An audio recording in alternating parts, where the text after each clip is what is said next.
আসসালামু আলাইকুম ভাই, ভালো আছেন? জি ভালো আছি, আপনি ভালো আছেন? আলহামদুলিল্লাহ, আমি ভালো আছি। বেশ কিছুদিন আগে মানে 5 আগস্টের আগে যে দেখছিলাম আমি, আপনি জিবি ও মিনিটের মেয়াদ নিয়ে একটা কথা বলছিলেন, সেটা তো বাস্তব হয় নাই।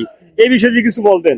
দেখেন, আমি তো আপনারা দেখেছেন যে 5 আগস্টের আগে যে মানে সরকার ছিলেন, মানে আগস্টের আগে যে সরকার ছিলেন তাদের কাছে কিন্তু আমি দাবি করেছিলাম যে বাংলাদেশে আমরা যারা জিবি এবং মিনিট ব্যবহার করি সেটা কিন্তু মেয়াদ এখনো চলে।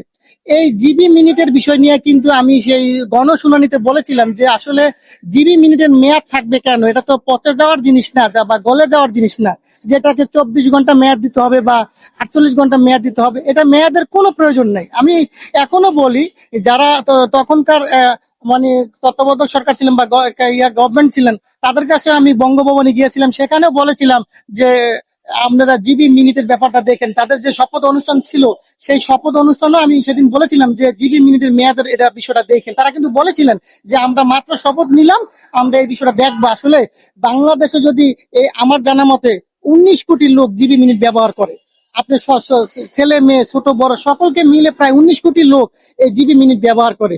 এই মোবাইল কোম্পানি, আপনি জানেন কিনা যে আমাদের যে মেয়াদ দেয়, যদি আমরা মাত্র আমরা যদি 19 কোটি লোক যদি 10 টাকা করে ভরি, 10 টাকা যদি আমাদের মিনিটে ভরে রাখি, আর যদি কালকে যদি আমরা ব্যবহার করলাম না কোনো কারণে, ধরেন আমি আজকে কথা বললাম না অন্য কোনো কারণে ব্যস্ত থাকার কারণে, আমরা যদি 19 কোটি লোক যদি 1 টাকা করে কেটে না, তাতে 19 কোটি টাকা 19 যায়। কোটি টাকা।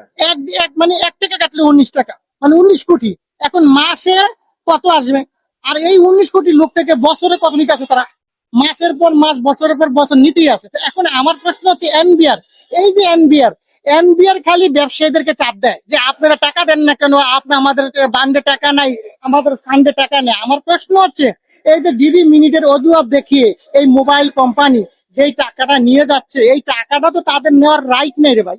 এটা আমাদের যদি মনে করি যে এই টাকাটা মেয়াদ দিয়ে নিতে হবে, এটা আমার দেশের সরকার নিবে, কিন্তু এই মোবাইল কোম্পানি কেন নিবে? আমার দাবি হচ্ছে এটা এখনো আমি বলি, যারা ঊর্ধ্বতন কর্মকর্তা আছেন, যারা জ্ঞানী গুণী পণ্ডিত আছেন, বহুত পণ্ডিত বাংলাদেশে, এই পণ্ডিতেরা একটু চিন্তা করুন যে 1 টাকা করে যদি কেটে নেয় 19 কোটি লোক থেকে, এত 19 কোটি টাকা চলে যায়। তাই আমার প্রশ্ন হচ্ছে, আমার দেশের কোম্পানি টেলিটক, সেই টেলিটকের উন্নয়ন কিন্তু হচ্ছে না। টেলিটকের উন্নয়ন না করে অন্য দেশের কোম্পানি, বিদেশি, এগুলো কিন্তু সবই বিদেশি কোম্পানি, তারা কিন্তু ঠিকই উন্নয়ন করে এই দেশ থেকে হাজার হাজার কোটি টাকা তারা নিয়ে যাচ্ছে আরেক দেশে। তা আমি অবশ্যই এই নতুন সরকারের কাছে আমার দাবি থাকবে, অবশ্যই আপনারা এই বিষয় দেখবেন এবং জনগণের যাতে, অনেক গার্মেন্টস শ্রমিক আছে, কত কষ্ট করে তারা গার্মেন্টস থেকে টাকা রুজু করে, সেই লোকের টাকা যদি আজকে বললো 20 টাকা ধরেন বা 30 টাকা বললো, আপনি 24 ঘন্টা পরে বা 2 দিন পরে নিয়ে গেলেন, তাহলে সে কত বড় কষ্ট পায়। এই জিনিসটা খেয়াল করে আমি মনে করি সরকারের উচিত এটাকে বন্ধ করে দেওয়া।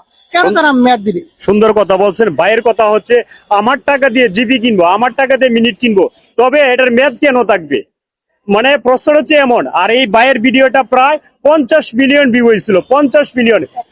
একটা চ্যানেলে ভিউ হয়েছে 50 মিলিয়ন, প্রায় 50 কোটি লোকে দেখছিল ওই ভিডিওটা। তো আপনাদের মন্তব্য অবশ্যই কমেন্ট বক্সে জানাবেন।